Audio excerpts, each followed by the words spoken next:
Iran अपनी जिद पर अड़ा हुआ है। ईरान ने कहा है साफ साफ कि हम जब तक पाकिस्तान बात करने नहीं जाएंगे, जब तक अमेरिका बैरिकेडिंग नहीं हटा देता, ये डील के विरुद्ध है। जब हम बात करने जाएंगे तो उसमें ये एक और नया मसला होगा, पाकिस्तान हम नहीं जाएंगे। अच्छा, मंडे की बात थी, रात हो रही है, रात निकलते एक दिन मंडे है, और ये बात पहले से थी कि भाई मंडे को बात होगी। अब बहुत बड़ी खबर यह है कि अमेरिका के उपराष्ट्रपति जेडी वेंस और जो उनके साथ पहले लोग गए थे, वही टीम दोबारा पाकिस्तान के लिए रवाना हो चुकी है। हाँ, थोड़ा डिस्टेंस ज़्यादा है, टाइम लगता है वहाँ पहुँचना, सारी जो है पहले पाकिस्तान से डिस्कस करना, तमाम चीज़ें।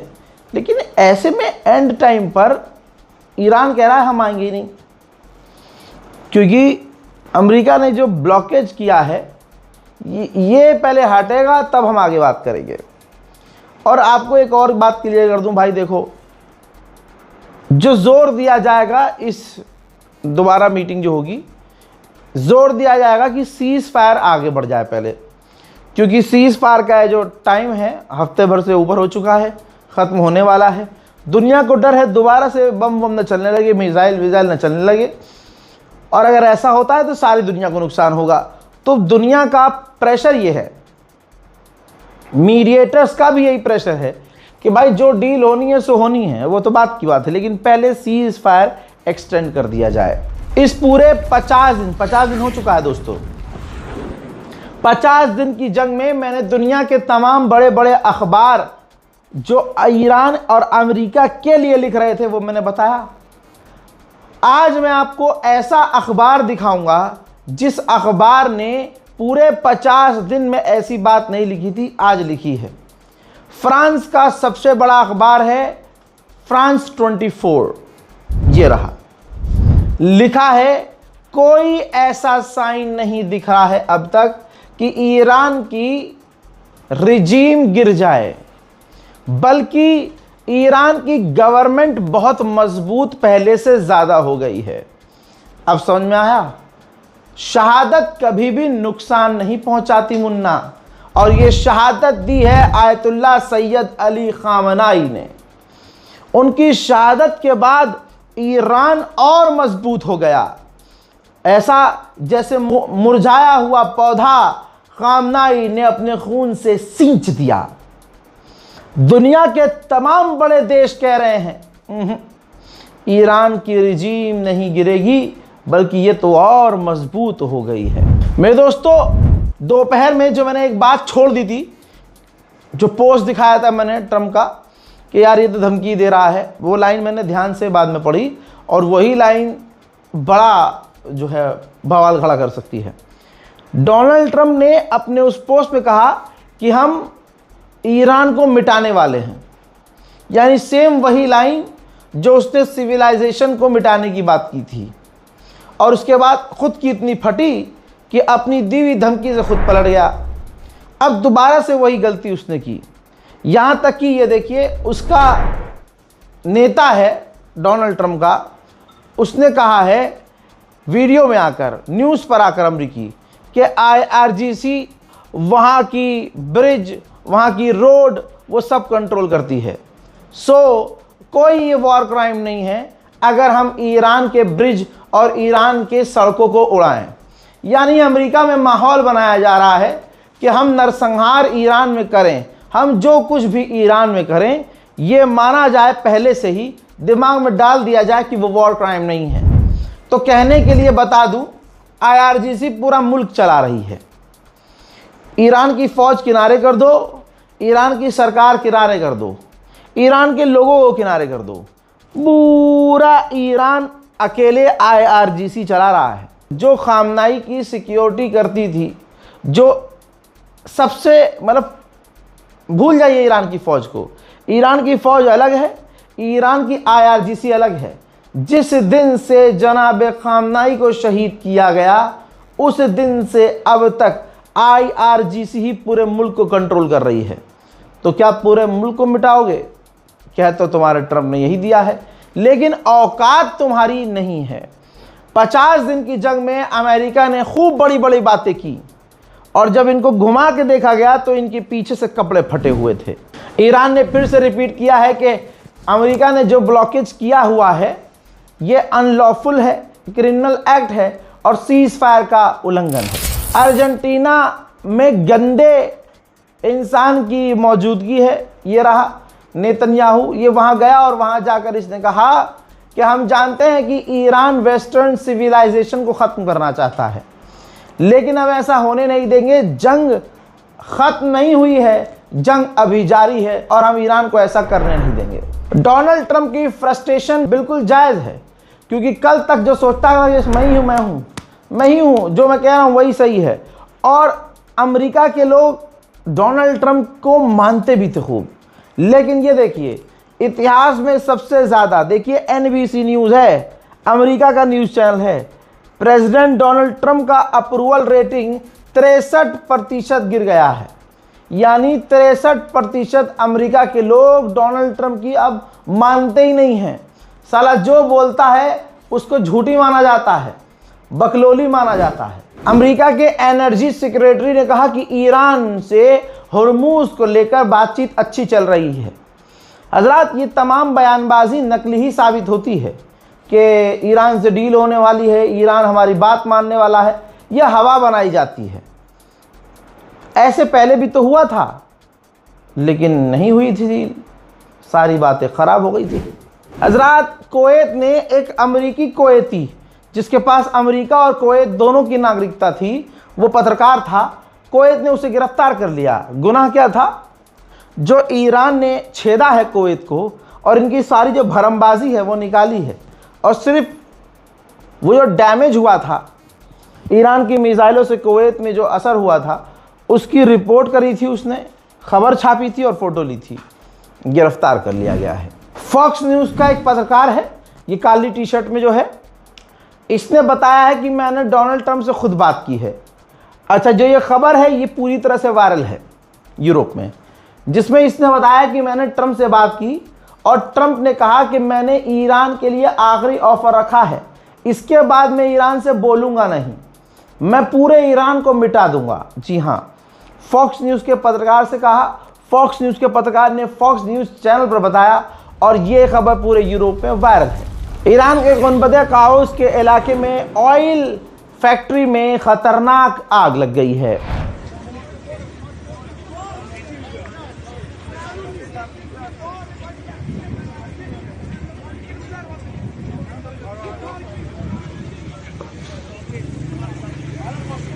नेतन्याहू जो चाहता था वो हो गया है। उसने कोर्ट से अभी कुछ दिन पहले कहा था कि भाई साहब मेरी बयान को मत रिकॉर्ड करने के लिए बुलाओ, मेरी जो है तारीख कैंसिल कर दो क्योंकि मैं जंग में हूँ। अब ये रिपोर्ट देखिए, नेतन्याहू की इस हफ्ते जो तारीख होने वाली थी कोर्ट ने कैंसिल कर दी है। इन तमाम चीज़ों के बाद पाकिस्तान ने ईरान को फिर से फ़ोन पर बात करके पाकिस्तान इनवाइट किया है। अमेरिका ने जो ब्लॉकेज किया हुआ है उसके ऊपर, यानी रास्ता समुद्र का बंद किया हुआ है और अपने उस ब्लॉकेज की पेट्रोलिंग हेलीकॉप्टर से कर रहा है। जाहिर सी बात है, अगर ईरान भड़केगा और ईरान ने अपनी थोड़ी सी ताकत दिखाई तो फिर ये सारे भागेंगे, फिर अमेरिका इजराइल रोएंगे, फिर अलग से कहेंगे कि भैया डील कर लो, बात कर लो। आप समझिए, ये जो नेतन्याहू मुस्कुरा के बयान देता है, इसके चेहरे पर आपको अजीब सी वहशत नज़र आती होगी। नहीं आ रही तो ये रिपोर्ट है। सिर्फ तेल अवीव की बात कर रहा हूँ, सिर्फ तेल अवीव। ईरान ने जो हमले सिर्फ तेल अवीव पर किए, दूसरी जगह को छोड़ दो, तो तेल अवीव के अंदर ही 1000 अपार्टमेंट, सिर्फ तेल अवीव में 1000 अपार्टमेंट रहने लायक नहीं बचे हैं। नेतन्याहू इस दर्द को छुपाने की कोशिश कर रहा है। यही वजह है कि इजराइल अपनी जो फटी पड़ी है, चारों तरफ से उजड़ा पड़ा है, उन तस्वीरों को मंजर आम पर आने नहीं दे रहा है और इसी स्टाइल को फॉलो पूरा अरब कर रहा है। ईरान के मिलिट्री चीफ का भी ऐलान सुन लीजिए।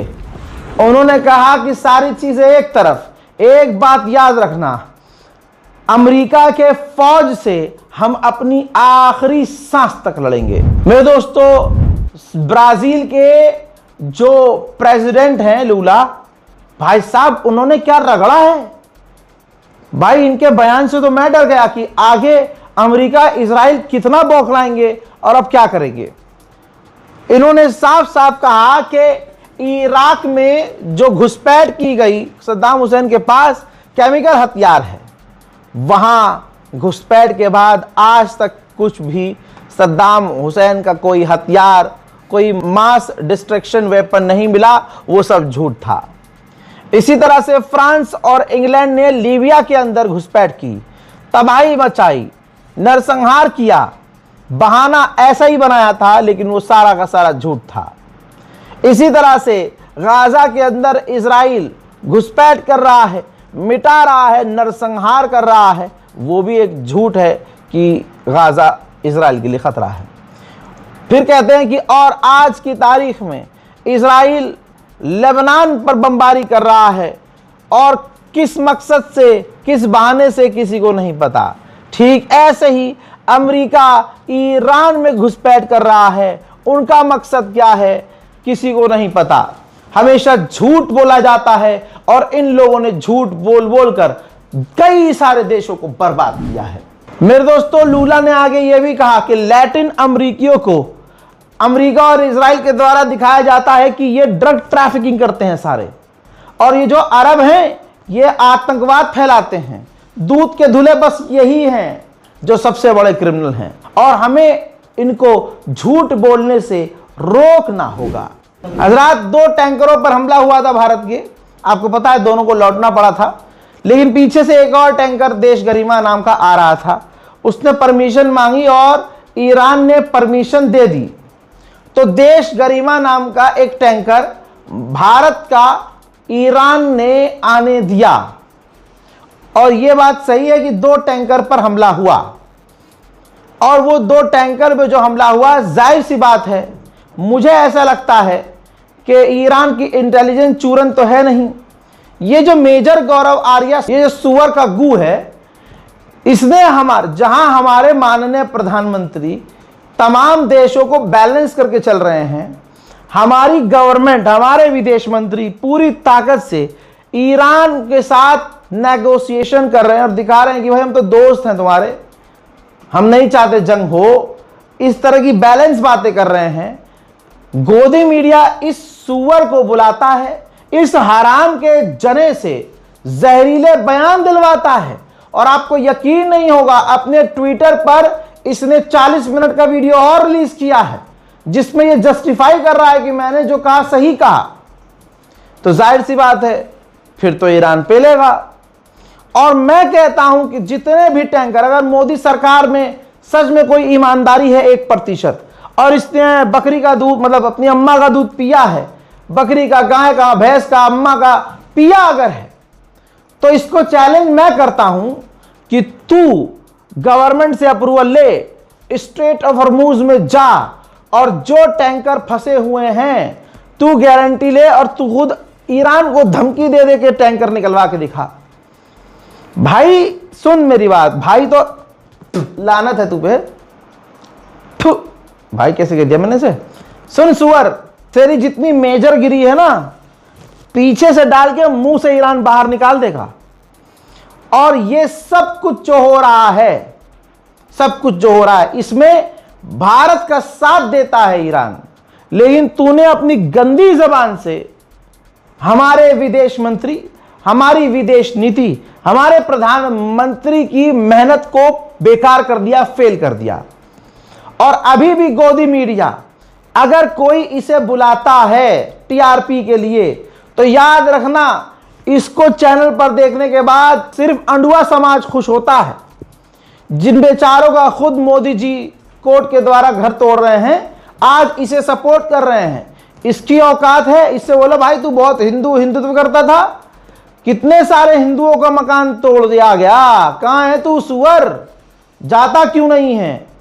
नहीं जाएगा दोस्तों। ये अपने कोठियों में बैठे रहेंगे और 10-10 हज़ार रुपये के लिए ये गोदी मीडिया पर जाएंगे और जहरीला बयान दे के आएंगे। टांग में दर्द, पैर में मोच, टट्टी लगी है जी, दस्त लगे हैं, ये बयान कर करके, ये बहाने मार मार के जो जंग में नहीं गए और सिर्फ 5 साल में घर बैठ गए, वो आज मेजर बने पड़े हैं। गजब बेइज्जती है। उधर तुर्की के अंदर सऊदी अरब और दूसरे अरब देशों ने मुलाकात की है, जैसे कतर, जॉर्डन, इजिप्ट, जी हाँ, इन सब ने मुलाकात की और ये सब मेरी नज़र में गद्दार हैं। याद रखिएगा, ये सब इसलिए फड़फड़ा रहे हैं कि बस डील हो जाए, क्योंकि ईरान की जंग की वजह से इन्हें बड़ा खतरा है, बड़ा नुकसान हो रहा है। इसराइल ने सीज फायर तो तोड़ दिया लेबनान में, जाहिर सी बात है ईरान तो स्ट्रेट ऑफ हॉर्मुज़ बंद करेगा ही, क्यों नहीं करेगा बंद भाई लेबनान पर फिर इजराइल ने हमले किए हैं। देख लो, तस्वीर देखो, लेबनान पर बमबारी की है। फिर बताओ, इजराइल तो डोनाल्ड ट्रंप की बात ही नहीं मान रहा। ट्रंप ने तो कहा था मैंने इजराइल को रोक दिया है, ये रोका है। अगली तस्वीर ये देखो लेबनान है, ये एक बसा हुआ गांव नजर आता था पहले, अब यहां सिर्फ तबाही है। ऐसा लग रहा है कि यहां परमाणु धमाका हुआ है। देखिए, गली इतनी बड़ी खूबसूरत सी है, पूरा इलाका एक बेहतरीन सा इलाका था। ड्रोन तस्वीर है दोस्तों, यहां चल भी नहीं पाएंगे आप। कभी आपको लग रहा हो कि कोई बंदा कैमरा लेके चल रहा, कैमरा लेके चल कोई नहीं रहा है, ये ड्रोन से रिकॉर्ड किया गया है। जहां जहां तक ये लेबनान की जमीन पर आपकी नजर जा रही है, आप तबाही देखिए, आप सिर्फ तबाही देखिए। जो लोग इजराइल को सपोर्ट करने वाले हैं ना, याद रखिएगा, जिस दिन इजराइल को मौका मिलेगा वो उनके मुल्क का भी यही हाल करेगा, क्योंकि इजराइल को जमीन की भूख है, इसीलिए वो ये सब कर रहा है। याद रखिएगा, इजराइल ने कब्जा भी किया लेबनान पर और लाइन खींच दी है। ये मैप जारी किया है इजराइल ने और कह दिया है कि इस लाल वाले इलाके में अब वापस ना आना। बताइए फिर सीज फायर का क्या फायदा। हजरात, ये जो यहूदी हैं, यहूद नसारा, ये जिनको लग रहा है ना भाई ये हिंदुत्व के लिए बड़े अच्छे हैं, मौका तो आने दो, इंशाल्लाह ये भी मौका आएगा, हम देखेंगे अपनी आंखों से और उस वक्त हम बड़े खुश होंगे, तालियां बजाएंगे हम। जरा देखिए, ईसाइयों का एक साइन जो होता है, खासकर आप तस्वीर मूर्ति देखिए, जो ईसा मसीह की मूर्ति है, जीसस क्राइस्ट की, आप देखिए इजराइल का सैनिक उसे तोड़कर, स्टैचू को उल्टा गिराकर गर्दन तोड़ रहा है। यह है रियलिटी ऑफ इजराइल। हज़रात मोहतरम, फिलहाल के इस रिपोर्ट में इतना ही। इस रिपोर्ट को शेयर कीजिए, चैनल को सब्सक्राइब कीजिए और दुआ में मुझे याद रखिए। जय हिंद।